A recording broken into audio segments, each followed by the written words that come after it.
हम भारतीय नागरिक हैं और हम में से किसी को कभी न वो काम करना है, कभी न वो शब्द बोलने हैं, न कभी वो विचार भी करना नहीं है जिससे भारत माता का सिर झुक सकता है। When we first embarked on our nuclear program, most industrialized nations were very critical of us. Their disapproval, even hostility, continues. Cooperation is withheld and solemn agreements are lightly set aside.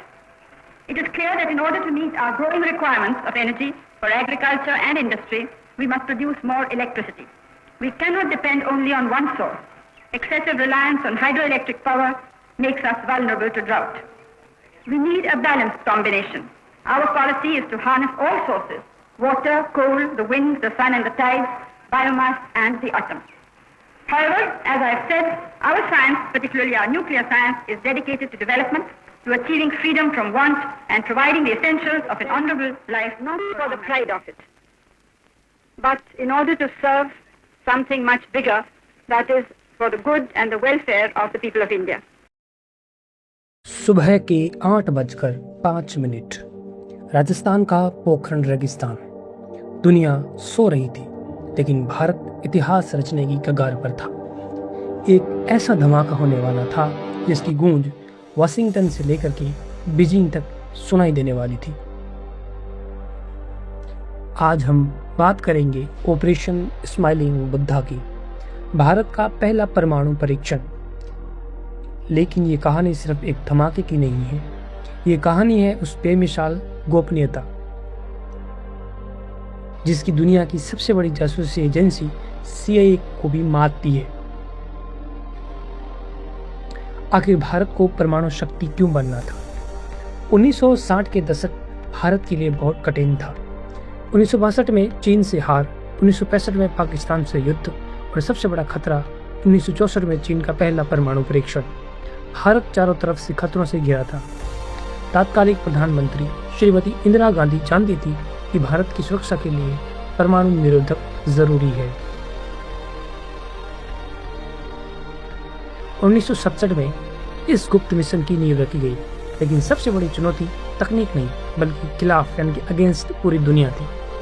America और उसके साथी देश नहीं चाहते थे कि भारत परमाणु शक्ति बने। जरा सोचिए, सिर्फ 75 लोग, हाँ सिर्फ 75 वैज्ञानिकों और कमांडरों को इस मिशन की पूरी जानकारी दी गई थी। गोपनीयता का स्तर इतना ऊंचा था कि कैबिनेट मंत्रियों को भी कुछ नहीं पता। यहीं पर एंट्री होती है भारत की नई नवेली खुफिया agency research and analysis wing raw की। रॉ चीफ RN काउ की जिम्मेदारी मिली दुनिया की आंखों में धूल झोंकने की। अमेरिकी सैटेलाइट भारत के हर कोने पर नजर रख रहे थे। वैज्ञानिकों को कोड वर्ड्स दिए गए। जब वैज्ञानिक आपस में बात करते तो वे प्लूटोनियम को लॉल, इमली या फिर बम को शांति यंत्र कहते थे, ताकि कोई उनकी बात समझ न सके। परीक्षण के लिए पोखरण को चुना गया, एक सुनसान जगह, लेकिन अमेरिकी सैटेलाइट वहां भी थे। वैज्ञानिकों ने क्या किया? वे सेना की वर्दी पहनकर काम करते थे, ताकि सैटेलाइट को लगे कि ये सिर्फ एक रूटीन आर्मी एक्सरसाइज है। काम सिर्फ रात के अंधेरे में होता था जब सैटेलाइट की नज़र कमजोर होती थी। 18 मई 1974 बुद्ध पूर्णिमा का दिन। तैयारी पूरी थी, काउंटडाउन शुरू हुआ। 5, 4, 3, 2, 1। रेगिस्तान कांप उठा। एक बड़ा सा धूल का बादल आसमान की तरफ बढ़ा। धमाका कामयाब रहा। तभी एक वैज्ञानिक ने इंदिरा गांधी को फोन किया और कहा, बुद्धा मुस्कुराए हैं, द स्माइलिंग बुद्धा। यही इस ऑपरेशन का कोडवर्ड था। दुनिया हैरान रह गई। अमेरिका की CIA, जो खुद को सबसे शातिर मानती थी, उससे इस परीक्षण की कानो कान खबर तक नहीं हुई। ये अमेरिका की सबसे बड़ी खुफिया विफलता यानी कि इंटेलिजेंस फेलियर थी। यद्यपि दुनिया ने भारत पर प्रतिबंध लगाए, लेकिन भारत ने साबित कर दिया कि वह अपनी सुरक्षा खुद कर सकता है। ऑपरेशन स्माइलिंग बुद्धा ने भारत को दुनिया के नक्शे पर एक जिम्मेदार परमाणु शक्ति के रूप में स्थापित किया।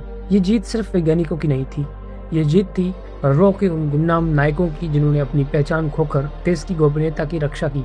सलाम है उन योद्धाओं को जिनकी खामोशी ने भारत को सबसे ऊंची आवाज़ दी। अगर आपको ये वीडियो पसंद आया तो इसे शेयर करें और हमारे चैनल को सब्सक्राइब करें, ताकि हम ऐसी ही और अनसुनी कहानियाँ आप तक ला सके। जय हिंद।